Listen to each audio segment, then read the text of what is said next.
오늘 말씀 봉독하시겠습니다. 오늘 말씀은 갈라디아서 5장 16절입니다. 갈라디아서 5장 16절부터 26절까지 신약 페이지 308쪽입니다. 신약 페이지 308쪽 갈라디아서 5장 16절에서 26절까지 저와 여러분이 한 절씩 교독하시겠습니다. 내가 이르노니 너희는 성령을 따라 행하라. 그리하면 육체의 욕심을 이루지 아니하리라. 육체의 소욕은 성령을 거스르고 성령은 육체를 거스르나니 이 둘이 서로 대적하므로 너희가 원하는 것을 하지 못하게 하려 함이니라. 너희가 만일 성령의 인도하시는 바가 되면 율법 아래에 있지 아니하리라. 육체의 날은 분명하니 곧 음행과 더러운 것과 호색과 우상 숭배와 추술과 원수 맺는 것과 분쟁과 시기와 분냄과 당짓는 것과 분열함과 이단과 투기와 술 취함과 방탕함과 또 그와 같은 것들이라. 전에 너희에게 경계한 것 같이 경계하노니 이런 일을 하는 자들은 하나님의 나라를 유업으로 받지 못할 것이요 오직 성령의 열매는 사랑과 희락과 화평과 오래 참음과 자비와 양성과 충성과 온유와 절제니 이 같은 것을 금지할 법이 없느니라. 그리스도 예수의 사람들은 육체와 함께 그 정욕과 탐심을 십자가에 못 박았느니라. 만일 우리가 성령으로 살면 또한 성령으로 행할지니 같이 읽습니다. 헛된 영광을 구하여 서로 노엽게 하거나 서로 투기하지 말지니라. 아멘. 앉으시겠습니다. 네, 오늘은 성령 강림주일입니다. 여러분, 성령 강림했단 말이 무슨 말인지 아세요? 성령이 뭔지 아세요? 성령이 거룩한 영 그래가지고 하나님의 영이에요. 하나님의 영. 우리 인간들도 다 영이 있거든요. 우리 인간의 속에 영이 있습니다. 영. 그렇듯이 하나님도 영이 계시다는 거예요. 하나님이 그 영을 이 땅에 보내주신 것, 저 성령이 이 땅에 오신 날, 이게 성령 강림주일입니다. 구약 말씀 하나 볼까요? 그 사도행전 2장 17절에 보면은 한번 제일 첫 번째 말씀 보여줘 보세요. 구약에 이렇게 예언이 되어 있어요. 이게 지금 요엘서 말씀을 인용을 하고 있거든요. 사도행전 2장에서 베드로가 설교하면서 요엘서에, 우리 구약 요엘서 있죠? 요엘서에 이렇게 말씀이 예언되어 있다고 하는 것입니다. 뭐라고 예언되어 있냐면 하나님이 말씀하시기를, 그러니까 하나님이 말씀하신 거예요. 말세에 내가 내 영을 모든 육체에게 부어주리니, 이렇게 예언되어 있는 거예요. 말세, 마지막 때가 되면 하나님께서 내가 내 영, 하나님의 영이죠. 하나님의 영을 모든 육체, 모든 인간에게 주겠다, 이렇게 부어주겠다, 이렇게 어떤 약속을 하시고 예언을 하고 계신다고 하는 거죠. 그래서 그 영이 부어지게 되면, 하나님의 영이 부어지게 되면 너희의 자녀들은 예언할 것이고 너희의 젊은이들은 환상을 보고 너희의 늙은이들은 꿈을 꾸리라. 그러니까 하나님의 영을 받게 되면은 나이에 상관이 없이, 자녀들, 젊은이들, 늙은이들은 나이에 따라 구분하는 거거든요. 그러니까 나이에 상관없이 뭔가 예언을 하고 환상을 보고 꿈을 꾼다는 거예요. 이게 무슨 말이냐면은 하나님 나라에 대해서 뭔가 비전을 가지고 삶을 산다고 하는 얘기입니다. 하나님 나라, 와, 하나님의 나라가 내한테 임하는 거구나. 하나님이 통치하시고 다스리시는 그런 세상을 내가 사는 거구나. 그런 인생을 사는 거구나라고 하나님 나라에 대한, 하나님 나라의 삶이죠. 하나님 나라의 삶에 대한 그런 꿈을 꾸게 된다고 하는 거예요. 나이에 상관이 없이, 아무리 어린애라 할지라도, 또 젊은 청년들이라 할지라도, 또 아무리 나이 드신 연로하신 분이라 할지라도 성령을 받게 되면 삶에 사는 모습이 완전히 달라진다고 하는 것입니다. 성령을 받기 전에는 그런 거 생각도 못한 거예요. 그냥 이 세상이 전부인 줄 알았죠. 이 세상 육체적인 생명을 가지고 이렇게 살다가 좀 몇십 년 살다가 죽으면 끝나는 걸로 생각을 했는데, 성령을 받게 되면은 하나님이 살아계신다고 하는 것을 알게 되고 영원한 세상이 있다고 하는 것을 알게 되는 거예요. 영원한 세상. 그리고 참된 세상이 있다고 하는 것을 알게 되는 거죠. 진짜 세상, 진짜 인생. 그걸 꿈을 꾸게 된다고 하는 것입니다. 그러면서 또 이렇게 돼 있죠. 그때가 되면, 그러니까 말세에 하나님의 영을 부어주시는 거죠. 그때는 내가 내 영을 내 남종과 여종들에게 부어주리니 그들이 예언할 것이다. 이 남종 여종이라고 하는 것은 신분을 말하는 거예요. 노예죠. 노예, 종, 집안의 하인. 그러니까 성령을 받는 거는 이제는 종 신분에도 상관이 없이 뭐 좌우에 어떤 고관 대작들만 받는 게 아니고 자 밑에 그런 사람들 똑같다고 하는 거예요. 다 모두 신분 고하, 지위 고하를 막론하고 모두가 성령을 받게 될 것이고 성령을 받아서 완전히 새로운 인생을 사는 거죠. 이게 말세가 되면 그렇게 될 거라고 예언이 돼 있어요. 근데 그게 그 성령이 언제 부어지게 되냐면은 바로 예수님이 이 땅에 오셔서 죽으시고 부활하신 다음에, 그래서 하늘로 올라가신 다음에, 그러니까 예수님의 부활로부터 50일째 되는 날이죠. 50일째 되는 날. 그걸 오순절이라고 그래요. 오순절이란 말은 50일째 되는 날 그런 뜻입니다. 예수님이 이 땅에 오셔서 죽으시고 부활하셨잖아요. 그리고 하늘로 올라가셨지 않습니까? 그래서 부활하신 날로부터 50일째 되는 날, 승천하신 날로부터 열흘째 되는 날이에요. 사실은 40일 후에 부활하셔가지고 40일 동안 이 땅에 살아계시다가 40일 후에 하늘로 올라가셨으니까 그때로부터 열흘 후에 성령이 이 땅에 임하시게 되는 것입니다. 그게 그 다음 말씀만 보여줘보세요. 사도행전 2장 38절에 이렇게, 그래서 성령이 임하고 나서 그때 당시에 예수 믿는 사람들이 한 120명 정도가 모여가지고 성령을 기다리는 거예요. 주님이 올라가시면서 성령 받게 될 거다, 성령이 너희에게 내려오게 될 거다, 이렇게 약속을 하시고 올라가셨기 때문에 그 다음 날부터 사람들이 계속 모여서 예배드리고 기도하고 하면서 성령을 기다린 것입니다. 근데 진짜로 그 오순절날 성령이 막 임한 거예요. 120명의 사람들한테 다 성령이 임했어요. 다. 그걸 보고 이 베드로가 설교를 하는데 이렇게 얘기를 해요. 마지막 설교 끝부분이에요. 설교 끝부분에 베드로가 이르되 너희가 회개하여 각각 예수 그리스도 이름으로 세례를 받고 죄 사함을 받으라. 그리하면 성령의 선물을 받으리니. 그러니까 우리 120명이 성령을 받은 것처럼 우리 120명뿐만 아니라 너희들도, 앞에 있는 모든 사람들도 다 이렇게 성령을 받을 수 있다. 어떻게 하면 성령 받느냐? 회개하여, 죄를 회개하고 각각에는 한 사람 한 사람 그런 뜻이죠. 한 사람 한 사람이 개별적인 선택이 중요한 거예요. 우리 마음속에 의지적인 선택이 중요해요. 우리 마음속에 의지적인 결단. 한 사람 한 사람이. 그래서 옆에 사람이 성령 받았다고 해서 나도 덩달아서 성령 받는 건 아니고 우리 한 사람 한 사람이 주님을 결단하고 주님을 믿어야 돼요. 그래서 너희가 각각 회개하여, 죄를 회개하는 거죠. 죄를 회개하고 예수 그리스도 이름으로 세례를 받으면, 예수가 그리스도라고 하는 그런 거예요. 예수님이 이 땅에 오시기로 돼 있었던 바로 그분, 하나님의 아들 메시아이시구나, 그리스도이시구나, 이분이 오셨구나.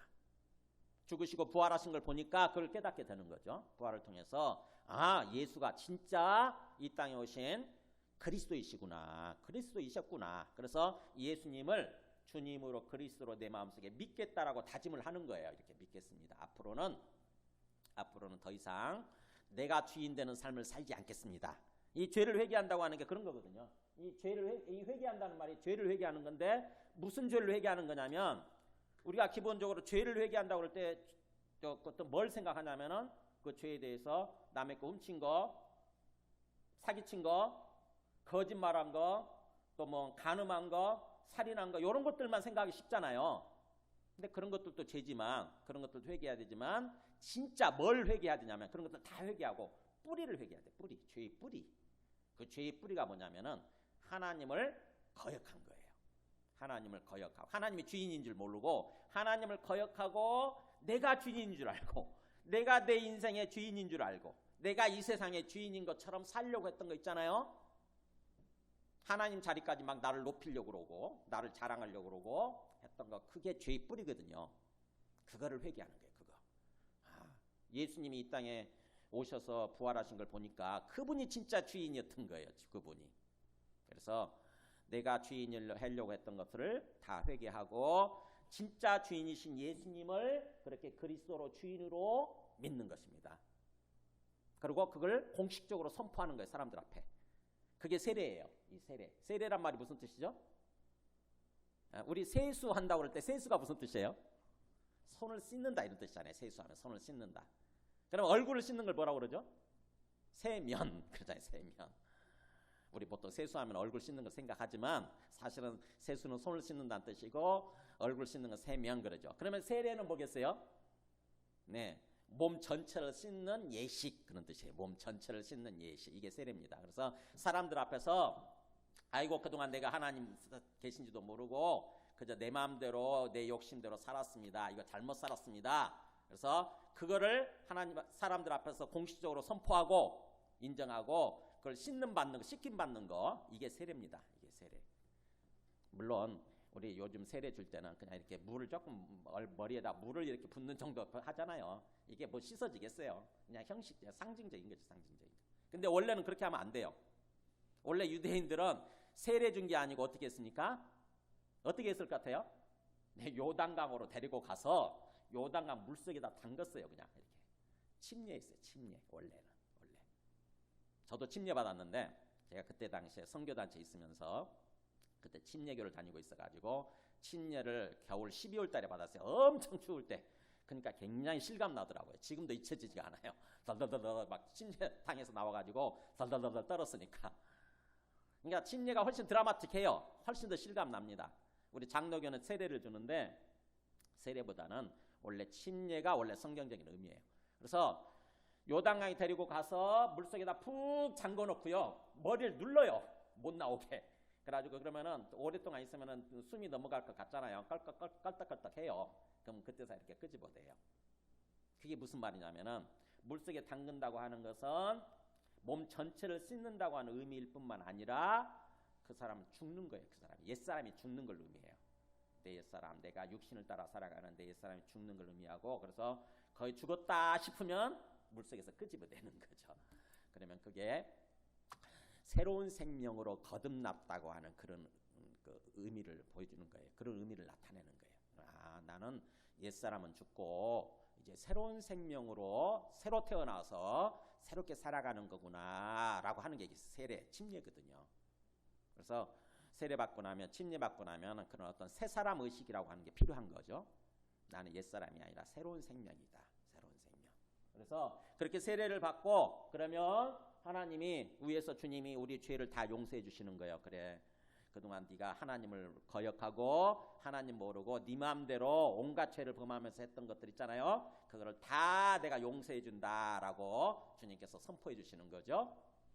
그러면 그렇게 죄 용서가 이루어지면 뭘 주냐? 여기 한번 같이 읽어볼까요? 시작. 그리하면 성령의 선물을 받으리니.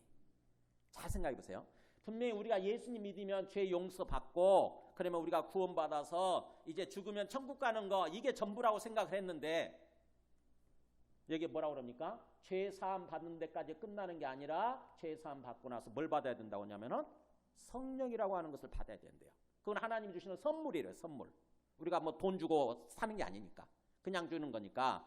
그래서 성령이라고 하는 그 선물을 받아야 된대요.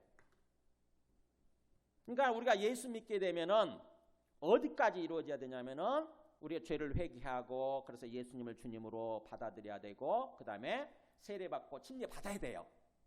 근데 거기까지 끝나는 게 아니라 뭐예요? 성령까지 받아야 돼. 성령을 위에서 주시는 거죠. 주님께서.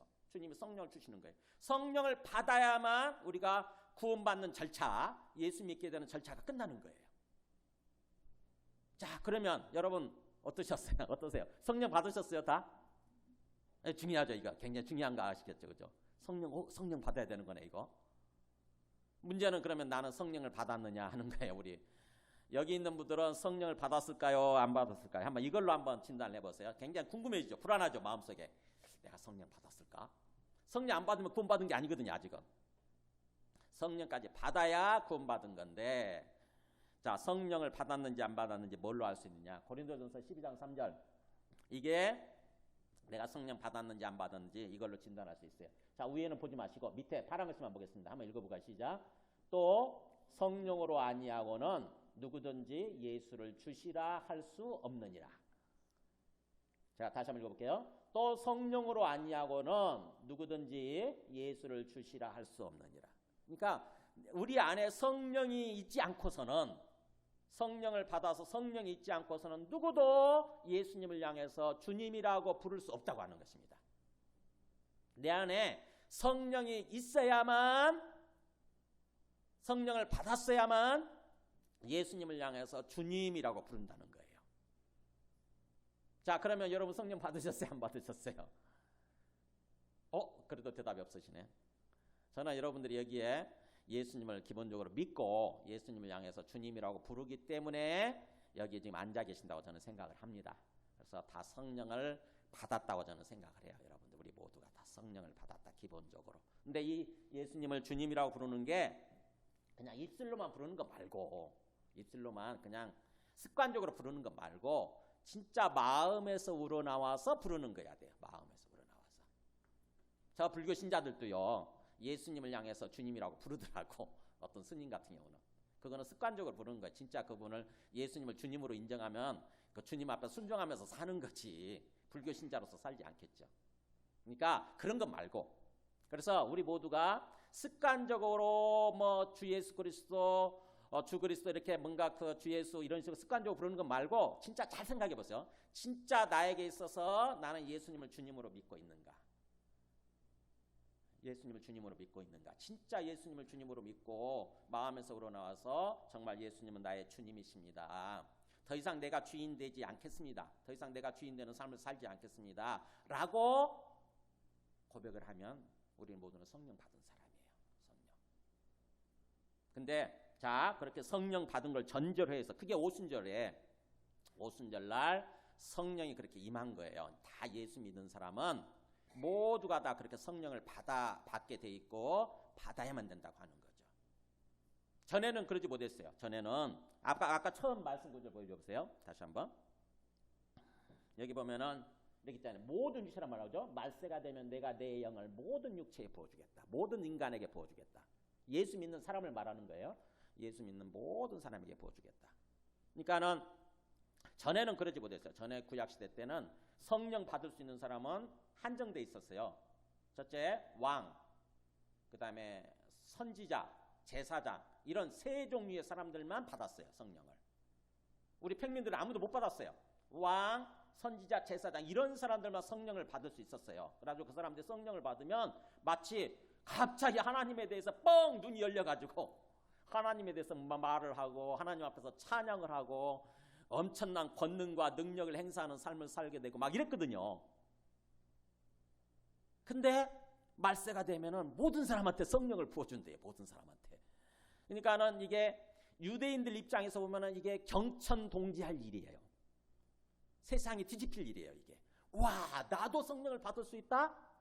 이거는 상상할 수 없는 일이거든요.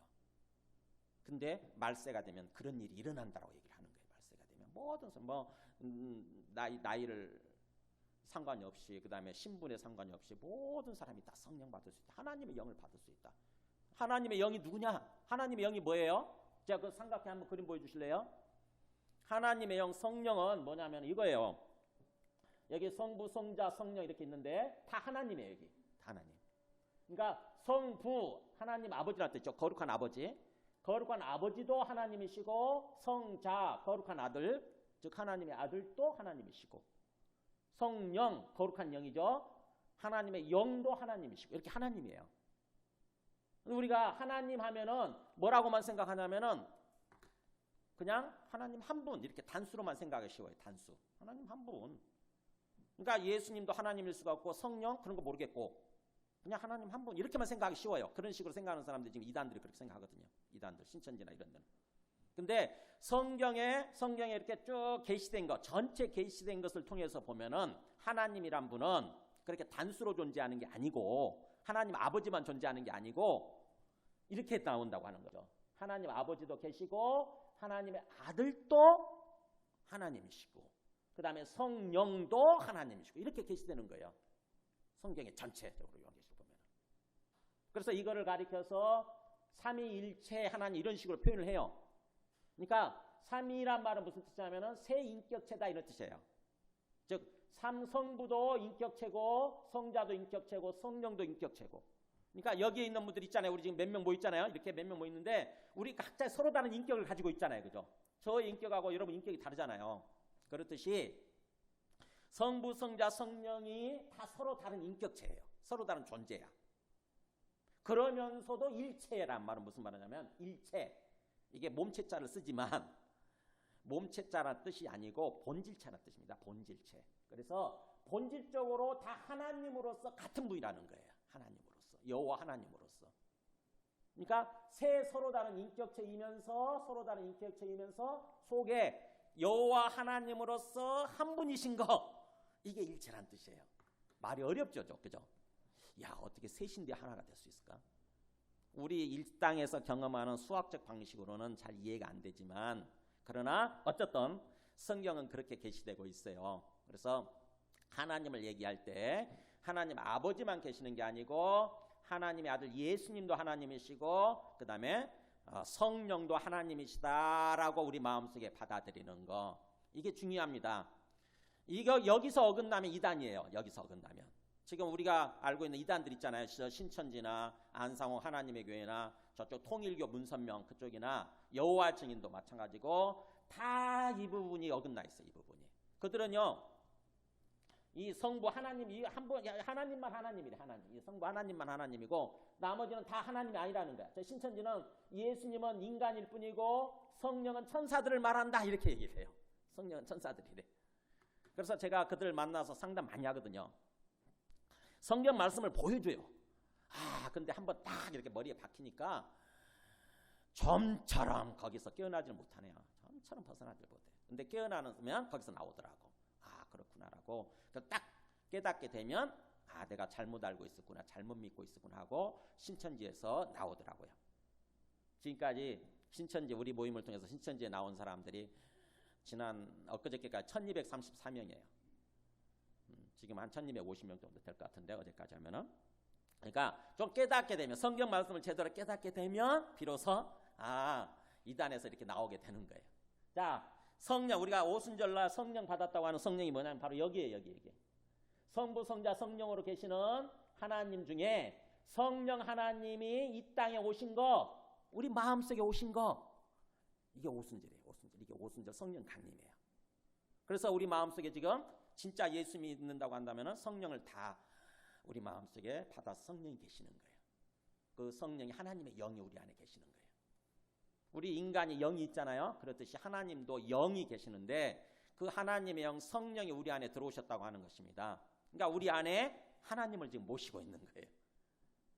엄청난 일이죠. 그죠? 이게 엄청난 일이에요. 이게 정말 우리가 잘 이해하기 힘든 엄청난 하나님 우리 안에 계시다니까요. 영으로 지금 들어오셔서. 자, 그러면 그렇게 하나님께서 말세가 되면은 모든 사람한테 자기의 영을 부어주셔서 그 영이 우리 안에 항상 계시게끔 하겠다라고 이렇게 약속을 하시고 성령을 부어주셨는데 그래서 우리가 성령을 받게 됐는데 자, 우리가 성령을 받았다고 한다면 어떤 삶을 살아야 될까요? 성령이 왔어요. 자, 성령을 이렇게 받았어요. 여러분 보세요. 성령을 이렇게 받았어요. 우리 모두에 다 이렇게 받았다고.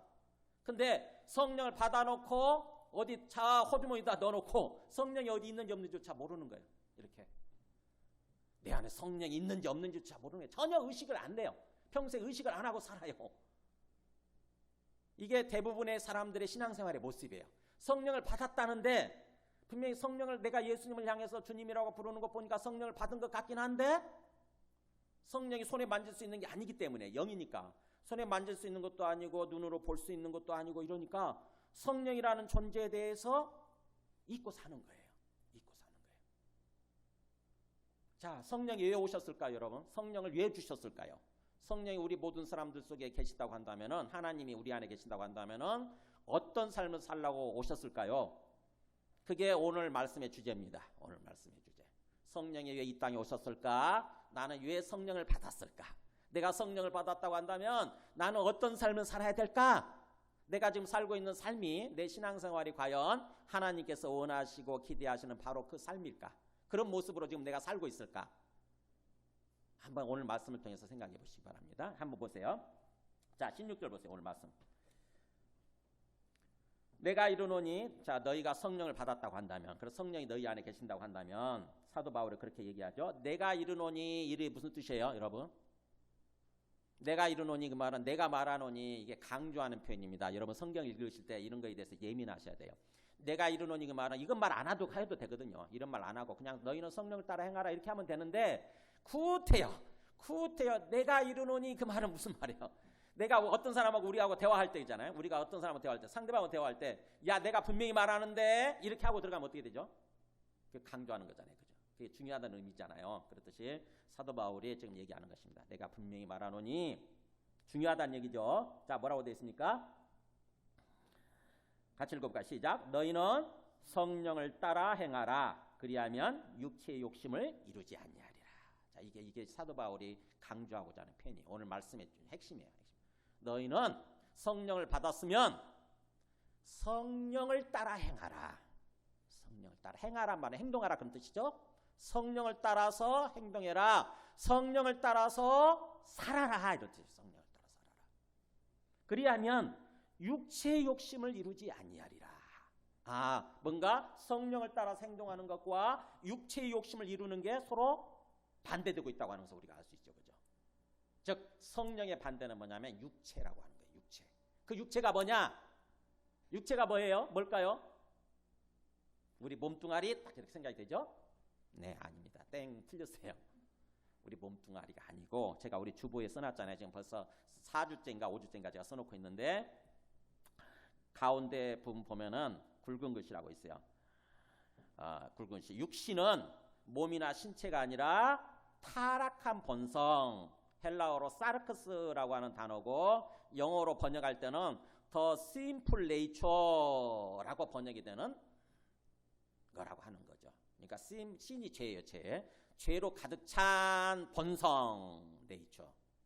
즉 타락한 본성, 죄악된 본성, 이게 육신, 육체 내지는 육신이에요.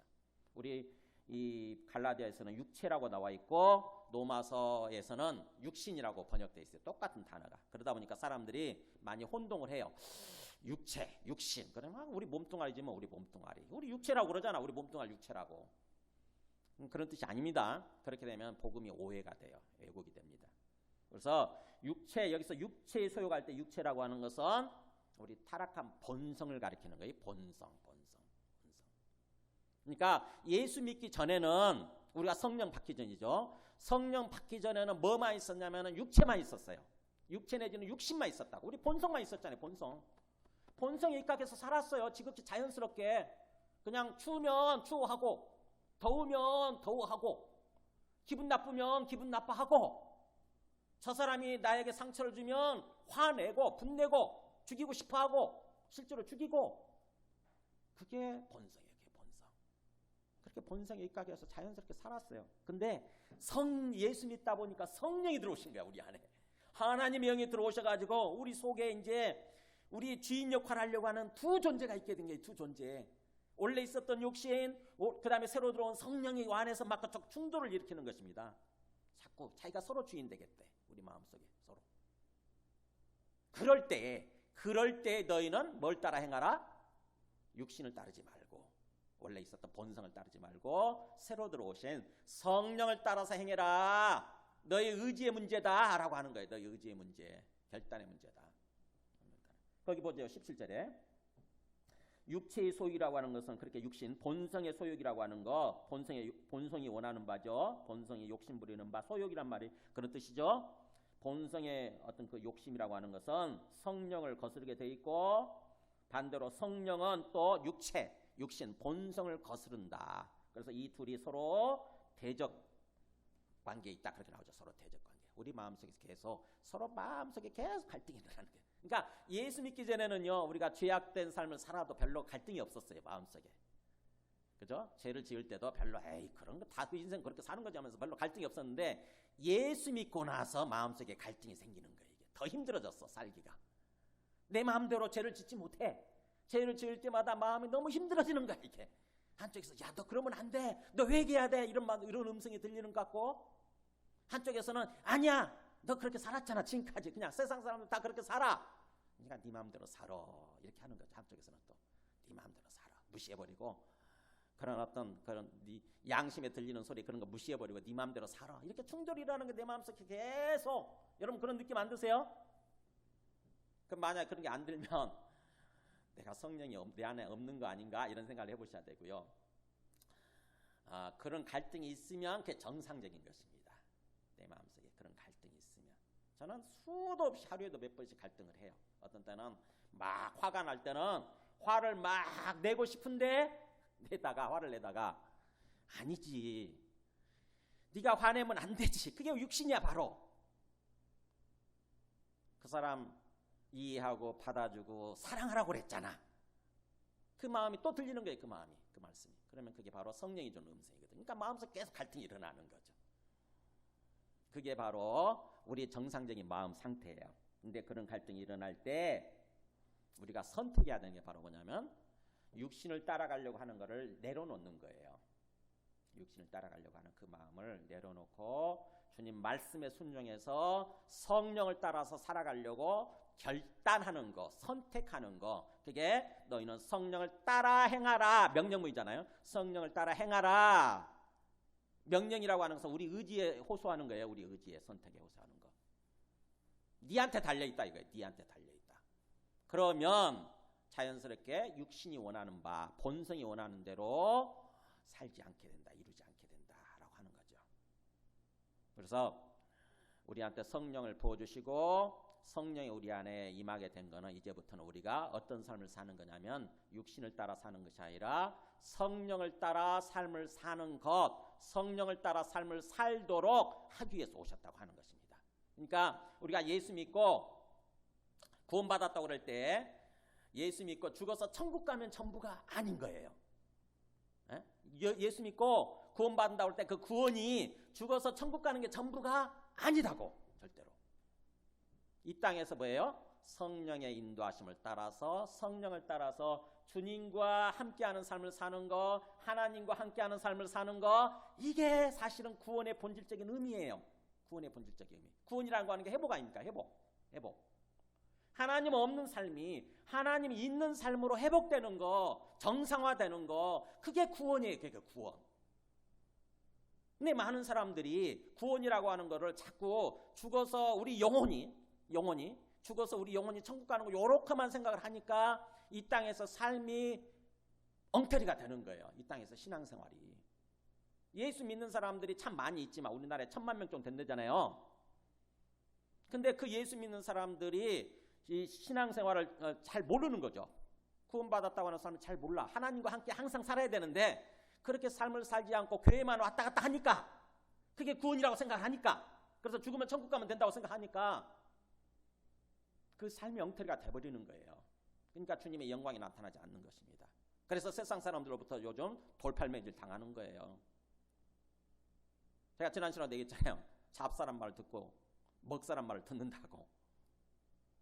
그런 생각 들 때 굉장히 마음이 아프지 않으세요? 굉장히 우리가 잘못 살았나 보다. 이거 우리가 뭔가 잘못 보여줘서.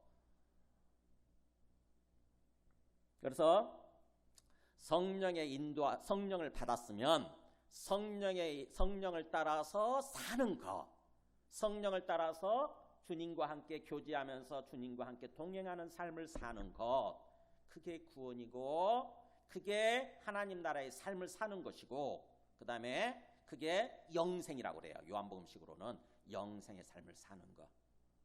영생이란 말이 그냥 영원히 죽지 않고 산다 이런 뜻이 아니라 새로운 생명의 삶이거든요. 새로운 생명의 삶. 자, 그래서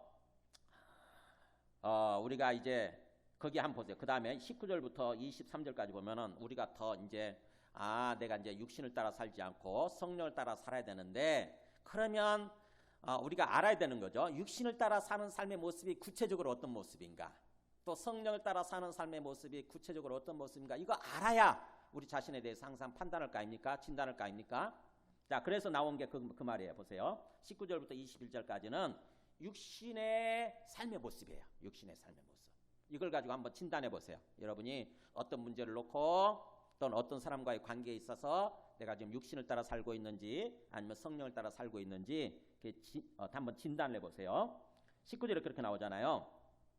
육체의 일은 분명하니 도대체 뭐 어떤 게 육신의 삶이에요? 어떤 게 육신의 행동하는 모습이에요? 육신을 따라 행동하는 모습이에요? 라고 질문할 수 있잖아요. 거기에 대해서 사도 바울이 답변합니다. 육체의 일, 육신의 일이라고? 그건 분명하다. 이렇게 얘기하는 거죠. 뭐 모호한 게 아니고 불명확한 게 아니고 확실하다. 이런 거야. 라고 얘기해 주는 것입니다. 이런 거야. 그래서 육체의 일, 그 말은 육체의 행동 또는 육체의 삶이에요. 육체의 삶. 육신을 따라, 육체가 육신이라고 그랬죠. 육신을 따라 살아가는 행동의 모습, 또 육신을 따라 사는 삶의 모습. 이제 한번 볼까요? 뭔지? 한번 잘 보세요. 첫 번째, 음행과 더러운 것과 호색. 뭘까요, 이게? 다 성적 타락이에요. 성적 타락. 성적인 타락. 그래서 우리가 육신을 따라 살면 제일 먼저 무너지는 게 뭐냐면 사실은 성적인 부분이에요. 제일 먼저 무너지는 게. 하나님이 정해주신 성적인 어떤 원칙은 뭘까요? 네, 결혼이라고 하는 울타리입니다. 결혼이라고 하는 테두리 내에서만 성관계가 이루어지게 돼 있어요. 그걸 벗어나게 되면 무조건 그건 타락한 거고 죄를 짓는 거예요. 그래서 음행, 더러운, 호색, 이게 성적인 타락, 이 부분이 바로 육신을 따라 사는 모습. 그 다음에 두 번째, 우상 숭배와 주술. 뭐냐면 영적 타락이에요. 우상이라고 하는 게 그런 거죠. 거짓된 상을 숭배하는 거. 그러니까 하나님이 아닌데 하나님이 아닌 것을 하나님처럼 내가 떠받들고 거기에 의지해서 살아가는 거. 이게 우상 숭배거든요. 옛날에는 실제적으로 우상을 만들었잖아요. 돌이나 나무를 가지고 이렇게 만들어 놓고 그 앞에서 막 절하지 않았습니까? 지금도 다른 종교, 뭐 불교 신자들은 그런 식으로 하죠. 나무나 돌로 만들어 가지고 부처상 만들어 놓고 그게 하나님이라고 하면서 거기다가 복 주세요 그러면서 거기서 막 절을 하잖아요. 불교 신자가 아닌 사람들은, 그냥 일반 사람들은 어디 뭐 큰 돌 밑에 가서, 바위돌에 가서 그렇게 절하거나, 아니면 아주 큰 나무, 아주 거창한 나무가 있으면 또 그 앞에다가 촛불을 켜놓고 또 거기서 절하거나 막 그렇게 하지 않습니까? 다 우상 숭배예요. 영적 타락. 그 다음에 주술, 뭐 마술 부리는 거, 요술 부리는 거, 또 우리 식으로 하면은 뭐 사주 보는 거, 점치는 거, 다 주술행위죠. 그게 귀신한테 일종의 절하는 거예요. 귀신한테 하는 거죠.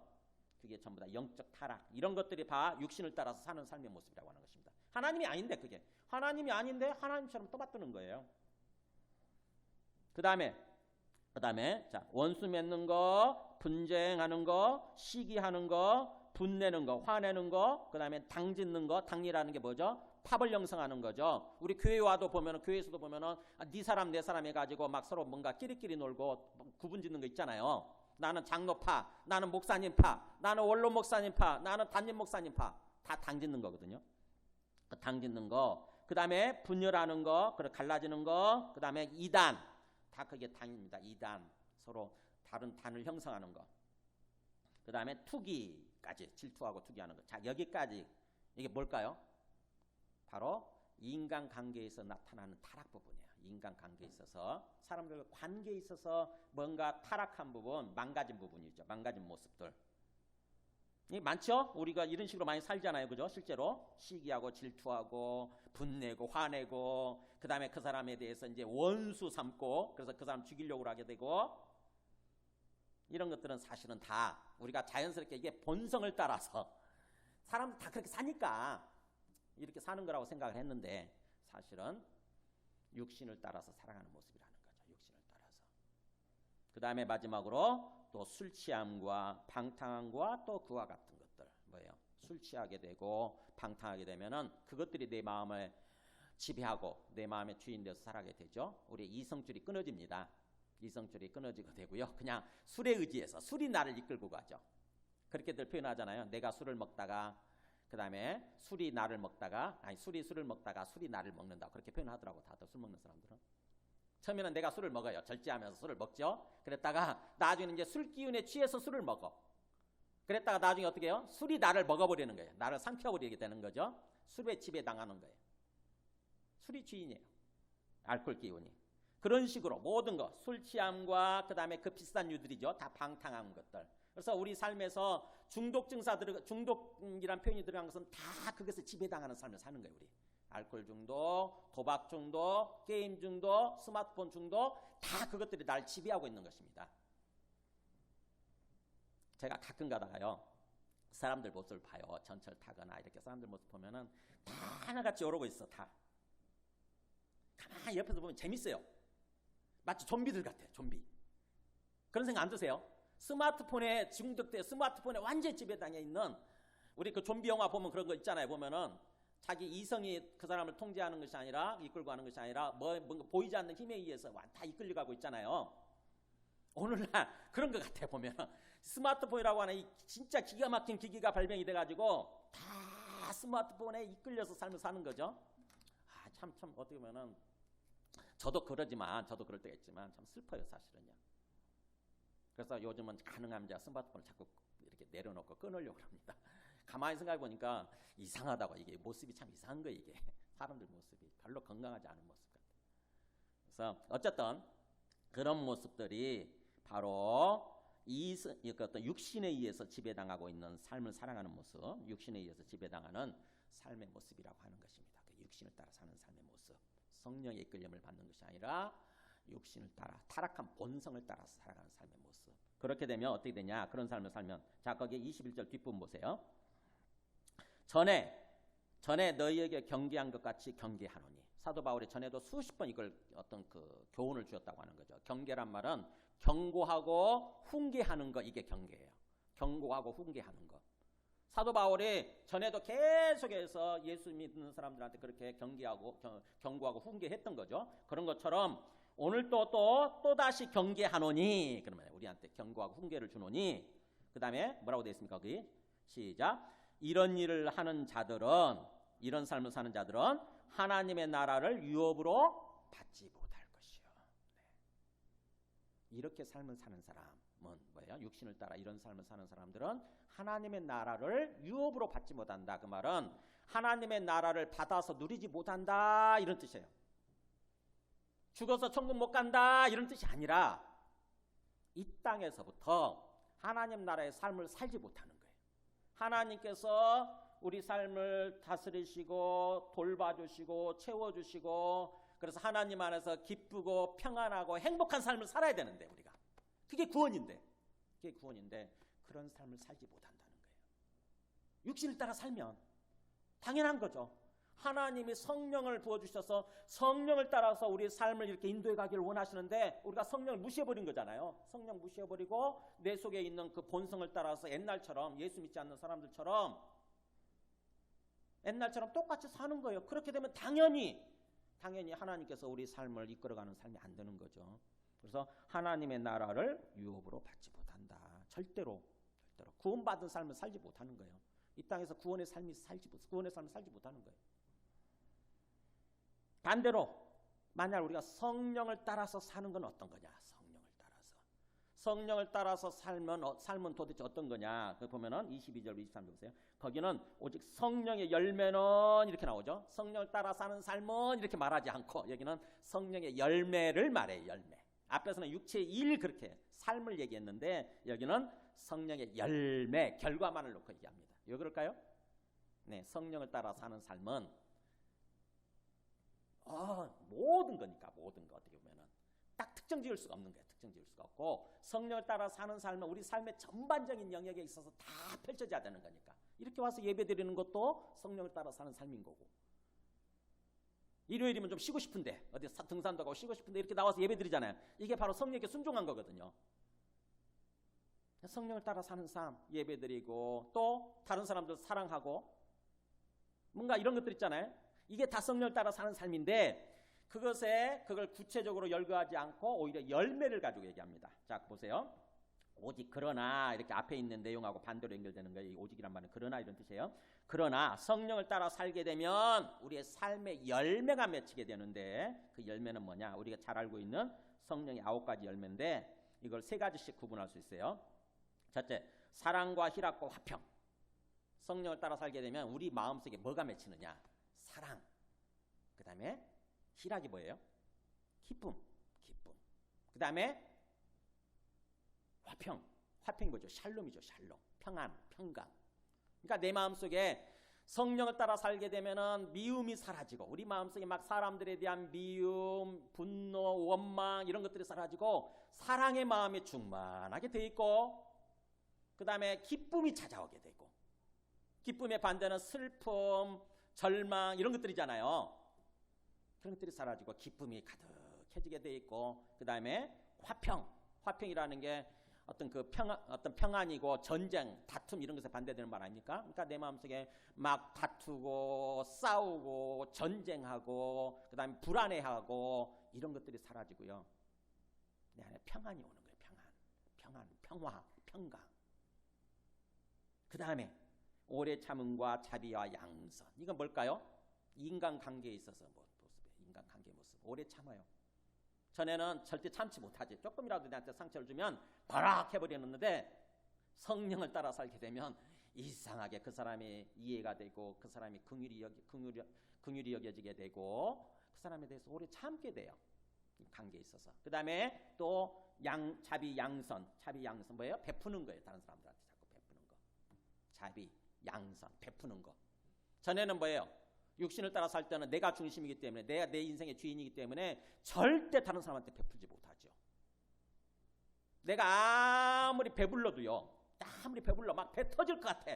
그래도 다른 사람 옆에서 굶고 있는 거지를 봐도 주고 싶은 생각이 없어. 주고 싶은 생각이. 내 거니까, 이건 내 거니까. 근데 뭐예요? 성령을 따라 살게 되면은 사람이 들어오기 시작해요.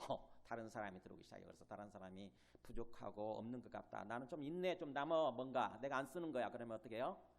주고 싶은 생각이 자꾸 드는 거예요. 사람한테 베풀고 싶은 생각. 그게 자비고 양선이에요. 자비, 양선. 그러니까 관계에 있어서 완전히 회복되는 모습이죠. 사람 인간관계에서 회복되는 모습. 이게 오래 참은 자비, 양선. 그 다음에 마지막 충성, 온유, 절제. 이건 하나님과의 관계예요. 충성이라고 하는 것은 영어로 faithfulness, 신실함이에요. 신실함. 그러니까 하나님 앞에, 살아계신 하나님 앞에 딱 꾸준히 서 있는 거. 비가 오나 눈이 오나 항상 내 자리에서 내가 할 거 다 하는 거예요. 하나님 앞에 순종하면서. 그게 충성이에요. 그게 충성되는 거. 하나님 충성하는 거. 신실한 거. 그 다음에 온유, 순종하는 거예요. 순종하는 마음. 부드러운 순종하는 마음. 그 다음에 절제, 내 욕망대로 살지 않고 하나님의 뜻에 굴복시키는 거. 통제할 줄 아는 거. 컨트롤할 줄 아는 거. 내 욕망과 내 욕심을 컨트롤할 줄 아는 거. 이게 절제예요. 절제. 이렇게 해야 되는 것입니다. 그러니까 성령을 따라 살게 되면 자연스럽게 내 인격과 내 삶 속에 이런 열매의 모습들이 뭔가 자꾸 차오르기 시작하고 풍성해지는 거죠. 자꾸 이런 삶을 산다고 하는 거예요. 그렇게 되면 보세요. 이 같은 것을 금지할 법이 없느니라 이렇게 나오죠. 23절 끝에. 이렇게 성령을 따라서 열매 맺는 삶이라고 하는 것은 아무도 막을 수 없다는 거예요. 세상에 그 어떤 것도 막을 수 없다. 최고의 인생의 법이에요. 이게 최고의 인생의 법. 주님께서는 이런 삶을 우리한테 살기를 원하시는 거예요. 이 땅에서. 이게 죽은의 일이 아니잖아요. 그죠? 죽은의 일이 아니에요. 이 땅에서 삶의 모습이에요. 하나님이 우리한테 성령을 왜 보내주시느냐? 바로 이렇게 성령을 따라서 주님 안에서 참으로 기쁘고 평안하고 형통하고 행복한 삶을 살아가는 거. 그래서 풍성한 열매 맺는 삶. 그렇게 되면 이 열매가 바로 하나님의 살아계심, 하나님의 영광을 나타내는 거예요. 너희가 먹든지 마시든지 무엇을 하든지 하나님의 영광을 위해 살아, 이런 말씀 있잖아요. 우리의 존재 이유, 우리의 삶의 목적은 우리의 삶을 통해서 하나님의 영광을 나타내는 거예요. 하나님의 살아계심을 드러내고 세상 사람들 앞에 하나님이 계신다, 하나님이 이렇게 우리 살아계신다, 우리 하나님이시다라고 드러내는 거. 그 하나님께서 우리를 택하고 불러주신 삶의 목적이에요. 그런 삶을 살라고 하는 것입니다. 그런 삶. 그러니까 이것을 통해서 한번 나는 육체의 삶을 살고 있는지, 육신을 따라 삶을 살고 있는지, 아니면 성령을 따라 살고 있는지 한번 천천히 한번 진단해 보세요. 한번 생각해 보세요. 아마 이렇게 될 거예요. 어떤 부분은 성령을 따라서 내가 살고 있는데 어떤 영역은 그렇지 못한 거예요. 아마 그럴 거예요. 다들. 근데 어떻게 그러면은 우리가 육신을 따라 살고 있는 그 삶의 영역 부분에서 집중적으로 우리가 하나님 앞에 기도하면서 노력하는 거예요. 이 부분은 내가 육신을 따라 살고 있었구나. 그러면 그 부분이 채워져야, 그 부분이 메꿔져야 우리의 삶의 전체적으로 우리 삶의 수준이 높아지게 됩니다. 하나님 나라를 삶을 살아가는 삶의 수준이 높아지게 되는 거예요. 아마 자기가 넘어진 부분 있잖아요. 우리가 넘어진 부분은 그게 약점이에요. 우리 치명적인 약점. 꼭 그 부분에 있어 넘어집니다. 사람마다 다 달라요. 어떤 사람은 성적인 부분에서 아주 연약해가지고 계속 그 부분에서 집중적으로 넘어지는 사람이 있고, 어떤 사람은 인간 관계에 있어서 연약한 사람이 있어요. 과거에 내가 잘할 때 상처받은 것 때문에 그 상처가 치료되지 않고 있는 동안에는 사람들 받아주질 못해요. 그래서 사람들과 관계에서 조금만 저 사람이 의심이 들면, 조금만 저 사람이 내한테 뭔가 상처를 주는 것 같다 그러면은 절대로 못 받아주는 사람이 있어요. 그 부분에서 계속 넘어지는 사람이 있습니다. 그 부분이 하나님 앞에 기도하면서 성령께 순종하려고 함으로 치료가 돼야 돼요. 회복이 되어야 됩니다. 그래야 우리가 전체적으로 하나님의 나라를 충만히 누리는 삶을 살아가게 되는 거예요. 자, 그러면서 마지막 결론이 그렇게 되죠. 24절부터 26절까지 보세요. 그리스도 예수의 사람들은 이렇게 말하잖아요. 그리스도 예수를 믿는 사람들, 소위 그리스도 예수인들 이렇게 되는 거예요. 그리스도 예수인들. 이거를 뭐 그리스도인이다 또는 어느 교회는 예수인이다 이렇게 표현하더라고. 예수인. 그리스도 예수께 속한 사람이란 뜻이에요. 그러니까 그리스도인이란 말, 크리스찬이라고 그러잖아요. 그리스도인이란 말은 그리스도께 속한 사람. 또 예수인 그 말은 예수께 속한 사람 이런 뜻이에요. 여기는 두 가지 말을 한꺼번에 쓰고 있죠. 그리스도 예수의 사람들은, 그러니까 나는 진정으로 예수를 그리스도로 믿고 그리스도께 속해서 살아가는 사람이라고 한다면, 육체와 함께, 즉 육신 본성과 함께 그 본성이 지향하는 거죠. 추구하는 거죠. 그 정욕, 욕망과 탐심, 탐하는 마음을 십자가에 못 박았느니라. 요걸 알아야 된다고 하는 거죠. 우리가 예수님을, 십자가에서 죽으신 그 예수님을 우리가 주님으로 믿는다고 하는 것은 예수님과 함께 우리의 옛사람이 죽은 거예요. 우리의 육신을 십자가에 못 박았다고 하는 거, 그거를 기억해야 된다고 하는 것입니다. 마음속에 항상 다짐해야 돼요. 내가 더 이상 육신을 따라 살면 안 되는 거구나. 육신은 십자가에 못 박혀버렸구나. 이게 육신을 하나님께서, 주님께서 죽였구나. 십자가에 못 박아 죽였구나. 근데 우리는 뭐냐면은 계속 그 육신을 깨워요. 육신을 계속 불러 깨워. 내 마음속에 예수님이 십자가 못 박아 죽였다는데 육신을 계속 깨워가지고 뭐하고 있냐고. 육신 내 주인 역할 해야지. 지금 내 마음의 주인 역할 해야지. 뭐하고 있냐고 자꾸 육신을 불러 깨워. 그래가지고 육신을 따라 살아가려고 그래요. 이게 우리가 익숙해 있으니까. 거기에 완전히 익숙해 있잖아요. 성령 받기 전에 육신을 따라 사는 게 지극히 자연스럽고 완전히 몸에 배어 있거든요. 완전히. 근데 성령을 따라 사는 삶은 굉장히 새로운 거죠. 굉장히 새로운 삶이에요. 제대로 교육도 안 되고 훈련도 안 돼가지고, 훈련이 안 돼 있어요. 우리 모든 예수 믿는 사람들이 대부분 성령을 따라 사는 사람은 훈련이 안 돼 있습니다. 머리로만 이렇게 한번 좀 성령이 내 안에 있구나, 성령을 받았구나, 이 정도만 알 뿐이지 실제로 성령을 따라 사는 삶은 전혀 훈련이 안 돼 있거든요. 그러다 보니까는 이렇게 예배 드릴 때만 성령이라고 하는 존재에 대해 생각을 하고, 예배 끝나고 나가면서부터 자연스럽게 또다시 육신으로 돌아가죠. 그러거든요, 우리가. 근데 지금 그 다짐하는 거, 일종의 너희가 알아야 되는 것은 육신이라고 하는 것, 그리고 육신의 정욕, 육신의 탐심은 십자가에 못 박아 죽였다라고 하는 것을 기억하라고 하는 거죠. 그렇기 때문에 25절 그랬죠. 25절 다시 같이 읽겠습니다. 25절 시작. 만일 우리가 성령으로 살면 또한 성령으로 행할지니. 네. 자, 성령을 모시고 살고 있느냐? 그러면 행동하는 데 있어서도 성령으로 행해야 된다 이거예요. 사람들이 어디서 끝나냐면 성령을 모시고 사는 데까지만 끝나고 있어요. 지금 대부분의 그리스도인들이. 내 안에 성령이 있대. 근데 성령으로 사는 거는 못하는 거예요. 근데 오늘 말씀 뭐래요? 사도 바울이 권면하는 게, 만일 우리가 성령을 모시고 살고 있으면, 안에 성령이 계시면 성령 이렇게 딱 모셔놓고 어디 있는지도 모르는 채 그냥 사는 거예요. 그냥 육신을 따라서. 이러지 말고 어떻게 해요? 성령이 내 안에 있다고 하는 사실을 알고 성령을 이렇게 앞에 모시고 성령을 앞세우고 성령을 따라서 사는 것입니다. 성령의 인도하시는 바를 따라서 나는 뒤쫓아가려고 그러는 거예요. 그게 성령을 따라 사는 거예요. 성령을 따라서. 만일 우리가 성령으로 살면 또한 성령으로 행할지니. 만일에 이렇게 말했는데도 불구하고 계속해서 헛된 영광을 구하여 서로 노엽게 하거나 서로 투기하지 말지니라. 계속해서 육신을 따라서 살면, 육신을 따라 사는 모습이 바로 그거예요. 헛된 영광을 구하는 모습. 내가 잘 돼야 되고, 내가 사람들 앞에 나를 드러내야 되고, 내가 영광받아야 되고, 내 이름을 알려야 되고, 내가 높아져야 되고, 오직 그런 식으로 그게 헛된 건데, 진짜 부질없는 헛된 거거든요. 죽으면 다 끝나는 건데, 그런 헛된 영광을 구해서 그 다음에 사람들을 노엽게 하고 화나게 만드는 거죠. 분노케 만드는 거죠. 그리고 또 투기하고 질투하고, 저 사람이 잘 되는 거 뭐 꼴을 못 보겠어. 저거 사촌이 논사하면 배가 아프대잖아요. 사촌인데, 우리의 친척이잖아요. 고륙 친척인데 사촌인데도 불구하고 배가 논사하는 게 배가 아파. 그게 우리 본성에 따른 삶이거든요. 그게 본성에 따른 삶. 옆에 같은 형제인데도 불구하고 잘 되는 거 못 보는 거지.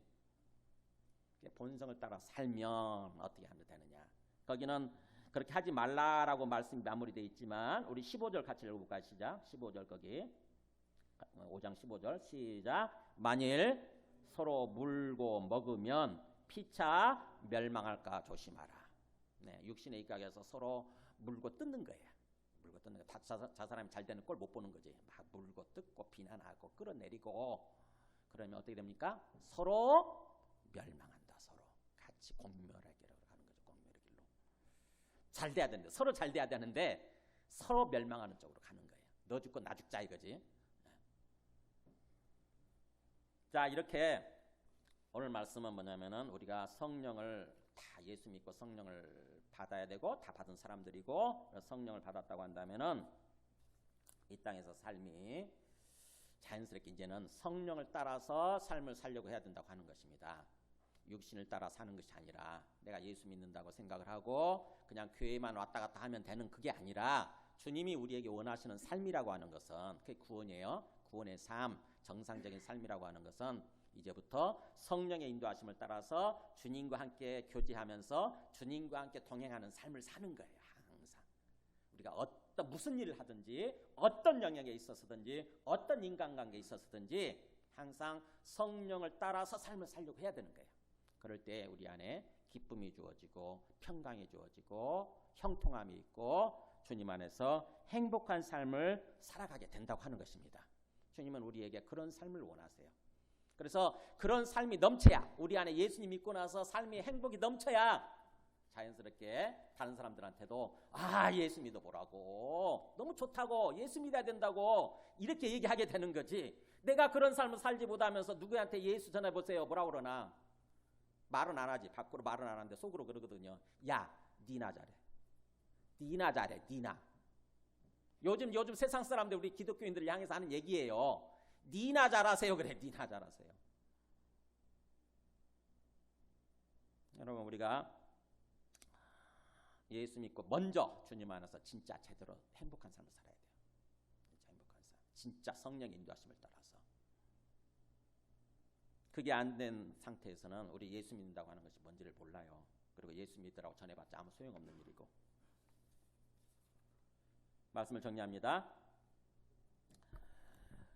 다시 한번 내가 진정으로 예수님을 믿고 있는지, 그리고 성령을 받아서 성령을 따라서 삶을 살려고 하는지를 한번 진단을 해보세요. 진단, 이게 참 중요해요. 저는 제가 목회자지만 정말 하루에도 수없이 육신을 따라 살려고 하는구나, 그걸 깨닫는 거예요. 깨닫고 느끼는 게 계속 마음속에 갈등이 있어요. 어떤 때는 정말 화가 날 때 있어요. 정말 아무리 사랑하려고 해도 사랑해야 되는데 도저히 사랑하기 힘든 사람들이 있더라고. 보면은 막 화가 나요.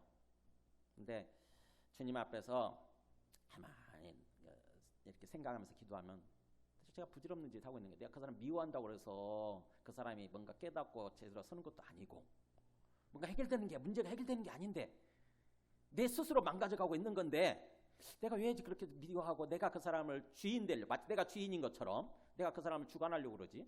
이런 생각을 제가 하게 되는 거예요. 주님이 살아계시고 그분이 주인이시면 그분이 하셔야 되잖아요. 그분이 하시게 돼 있는 거잖아요. 난 내려놓으면 되는 거예요. 내려놓고 그냥 기도하는 거죠. 그죠? 근데 어느 순간에 내가 마치 뭔가를 할 수 있는 것처럼, 또 내가 뭔가 해야 되는 것처럼 막 그 사람을 주관하려고 그러고 막 판단하고 있고 정지하고 있고 이러고 있는 거죠. 가만히 주님 앞에 와서 생각하면 정말 부질없는 짓 하고 있는 거예요. 그래서 제가 요즘은 그런 많이 내려놓는 훈련, 많이 내려놓는 연습을 하고 있습니다. 내 뜻대로 안 되더라고요. 안 되더라고요. 우리가 갈라디아서 5장 그 5장 마지막 말씀 보여드릴 거예요. 갈라디아서 5장 아니지 그 전에 히브리서 3장 12절 히브리서 3장 12절 항상 믿음이라고 하는 게 뭐라고 믿음을 잘 알아야 돼요. 그냥 교회 다니는 게 믿음이 전부가 아니라 믿음이라고 하는 것은 살아계신 하나님에게서 떨어질까 조심하라. 항상 주님이 하나님이 내 앞에 살아계신다고 하는 것 주님이 내 앞에 살아계신다고 하는 것을 항상 믿고 그 주님 앞에 서 있는 거예요. 믿음은 평생 동안 그렇게 사는 거예요. 항상 내 앞에 주님이 살아계신다. 그분이 나의 주님이시다. 그분이 살아계시고 나의 주인이시다. 내 모든 문제 내가 고민하고 걱정하는 문제 그분의 주인이시다. 또 나를 힘들게 하는 그 사람의 주인도 바로 주님이시다. 그러면 그 앞에서 나를 내려놓는 거예요. 나의 주권을 내려놓는 거예요. 그게 믿음이야. 그게 믿음. 그렇게 되면 그분이 성령을 부어주셔서 성령의 인도하심을 따라 그 다음에 이제 갈라디아서 5장 보여주세요. 그렇게 주님 앞에 서서 살아계신 주님을 믿고 주님 앞에 서 있으면 주님이 성령을 계속 부어주시게 됩니다. 한 번만 우리 예수 믿을 때 처음 한 번만 부어주신 게 아니고 계속해서 성령을 부어주시는 거예요. 그래서 성령이 차오르게 됩니다. 그러면은 성령 충만이라고 그래. 우리 안에 주님의 영으로 충만하게 돼요. 우리 마음속에 가득하게 돼요. 그러면은 육신이 꼼짝 못해요. 육신이 지배하는 삶을 사는 것이 아니라 성령 충만하게 되면 성령이 딱 우리 마음을 붙들고 우리의 삶을 인도해 가시는 거예요. 그러면은 이상하게 기뻐. 이상하게 평안해. 이상해. 자꾸 웃음이 자꾸 나와 저절로. 뭔가 이상해. 설명이 안 되니까 이상해. 설명이 안 되니까. 성령이 그렇게 우리를 지배하게 되면 그렇게 되는 것입니다. 그래서 성령으로 믿음을 따라 그 말은 믿음에서 나오는 그러니까 살아계신 주님을 믿는 그 믿음에서 나오는 성령으로 이런 뜻이에요. 원어가 원래 뜻이 믿음에서 나오는 성령으로 그 다음에 그리스도 예수 안에서는 즉 그리스도이신 예수님을 믿는 믿음 안에서는 사랑으로서 역사하는 믿음뿐이니라. 그러니까 믿었을 때 뭘로 나타난 거냐면 사랑의 모습으로 사랑으로 행동하는 모습으로. 그래서 최종 결론이 뭐냐? 우리가 예수 믿고 성령 받아서 삶을 사는 모습 최종적인 모습은 사랑의 모습이어야 돼요. 사랑의 모습. 그래서 하나님 사랑, 이웃 사랑으로 결론이 나는 거예요. 그래서 우리 신앙의 결론, 우리 신앙생활의 결론은 하나님 사랑, 이웃 사랑. 그래서 아까 처음 시작에 뭐 돼 있었죠? 우리 성령의 9가지 열매가 사랑으로 시작하잖아요. 사랑으로 시작하고 밑에 끝나는 게 뭐였어요? 절제로 끝나잖아요. 절제. 굉장히 의미가 있습니다. 9가지 열매도. 그러니까 내 안에 성령이 충만하게 되면은 하나님 사랑, 이웃 사랑하는 모습으로 구체적으로 우리의 인격이나 삶으로 나타나야 되는 거고 나타나게 돼 있고 그러면서 절제가 되는 거예요. 내 욕망, 내 욕심을 따라가는 게 절제가 되는 것입니다. 육신을 따라 살아가는 삶이 절제가 되게 돼 있어요. 그게 셀프 컨트롤, 통제가 되게 돼 있어요. 그래서 그렇게까지 우리가 진정으로 이렇게 뭔가 성령을 따라 살아가는 삶이 훈련이 되어지고 성숙해져 가야 돼요. 계속해서 성숙해져 가는 것입니다. 뭐 하루아침에 끝나는 게 아니고 또 하루아침에 이루어지는 것도 아니고 계속 성숙해져 가는 거예요. 우리가 예수님을 믿고 성령을 받았다고 하면서도 여전히 내 안에 육신이 가득하면 그래서 내 안에 내가 가득한 거죠. 내가 주인 되는 모습이 가득하면은 어떤 삶을 사느냐. 오늘 우리 마지막 노래를 하나 좀 들려드리겠습니다. 우리 어떤 노래냐면은 가시나무새라고 하는 거 옛날에 우리 나이 드신 분들은 아실 거예요. 요즘 젊은 사람들은 잘 모를 텐데 가시나무새라고 하는 우리 조성모 가수가 부르는 건데 원래 이 노래를 누가 지었냐면 하덕규 그분이 가수였을 때 지금 하덕규 목사님이 되셨어요. 하덕규 목사님이 지으신 노래예요. 근데 가사 한번 보여줘 보실래요? 가사 굉장히 의미 있어요. 이분이 예수 믿으면서도 참 마음속에 제대로 살지 못해서 갈등이 일어나는 걸 그대로 가사로 표현했는데 보세요. 내 속엔 내가 너무도 많아. 이 내가 누구죠? 이 육신인 나예요. 육신을 따라 살아가는 내가 너무 많아서 당신의 쉴 곳 없네. 이 당신은 누구냐면 우리 안에 찾아오신 성령이에요. 하나님의 영이에요. 하나님의 영이 우리 안에서 쉼을 누리지 못하는 거야. 내 속에는 헛된 바람들로 온갖 육신적인 생각을 따라서 온갖 욕망과 욕심, 헛된 바람들이죠. 이것들로 가득해가지고 당신이 편할 곳 없네. 내 속엔 내가 어쩔 수 없는 어둠. 그게 어둠의 모습이죠. 육신을 따라 살아가는 모습이 영적으로 어둠 상태거든요. 어둠 상태에 빠진 거거든. 깊은 어둠 속에 그냥 밤이 임한 거죠. 흑암이 임한 거죠. 내 속엔 내가 어떻게 할 수 없는 어둠이 딱 가득해가지고 당신의 실자를 뺏어버리고 그래서 내 속에는 내가 이길 수 없는 어떤 슬픈 마음, 육신적인 생각들이죠. 분노하는 마음, 절망적인 마음, 이런 것들이 결국 마치 무성한 가시나무 숲 같네. 내 마음속에 완전히 가시나무 같아. 아시죠? 내 마음이 굉장히 황폐화되고 막 그러잖아요. 그러면 굉장히 가시나무 같지 않습니까? 그 다음에요. 2절은 그렇게 되면 바람만 불면 그 메마른 가지 서로 부대끼며 울어대고, 예, 바람만 불면 세상에 바람이 부는 거죠. 세상에 바람이 조금 내 인생이 흔들리는 것 같은 그런 문제의 바람이 좀 부는 거예요. 그렇게만 되면 그 메마른 가지가 막 서로 부대끼면서 울고, 그렇게 되면 어떻게 되냐? 쉴 곳을 찾아 지쳐 날아온 어린 새들도, 사람들이죠. 내한테 좀 나하고 교제하고 싶어서, 나하고 교제하면서 뭔가 좀 쉼을 얻고 싶어서 찾아왔는데 오히려 내 그 심령 상태 때문에 나한테 찔려가지고 상처받고 날아가죠. 가시에 찔려 날아가고. 그런 경우 많으시죠. 그죠? 그래서 바람만 불면 또 외롭고 또 외로워. 괴로워. 그러니까 맨날 뭐 인생의 바람만 조금만 불면 항상 외롭움 느끼고 항상 괴로움 느끼고, 그래서 슬픈 노래를 부르던 날이 많았는데 내 속엔 내가 너무도 많아 당신의 쉴 곳 없네. 네, 이게 예수 믿기 전에 진짜로 성령 받아서 성령 충만한 삶을 살아가기 전에 그분의 간증이에요. 간증 한번 보여드릴게요. 한번 들어보세요.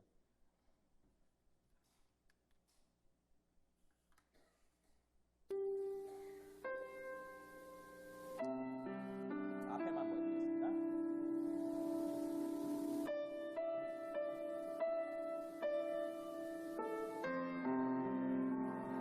네, 우리 함께 찬송하고 기도하겠습니다.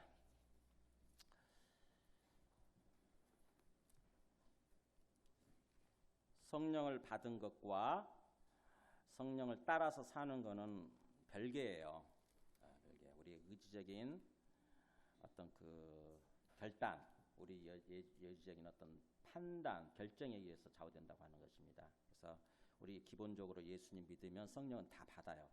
성령은 받는데 문제는 성령을 받아놓고 육신을 따라서 사는 것은 참으로 어리석다고 하는 거죠. 그래서 먼저 육신을 따라 살고 있는 것을 진단할 수 있어야 돼요. 항상 마음속에서 내가 또 육신에 지금 지배당하고 살려고 하고 있구나. 그래서 그거를 주님 앞에서 주님 도와주세요. 살아계신 주님을 바라보면서 육신의 지배를 당하면 망하는 거거든요. 반드시 망하게 돼 있거든요. 우리 삶이. 그래서 육신을 따라 사는 걸 포기하고 내려놓으려고 하는 것입니다. 힘들어도 그걸 포기하고 내려놓고 주님의 말씀을 따라서 순종하려고 하는 거예요. 그러면 주님께서 우리가 순종의 그 한 발자국을 떼놓는 순간 주님께서 성령을 우리 안에 부어주세요. 그 한 발자국을 떼놓을 때까지는 그게 안 됩니다.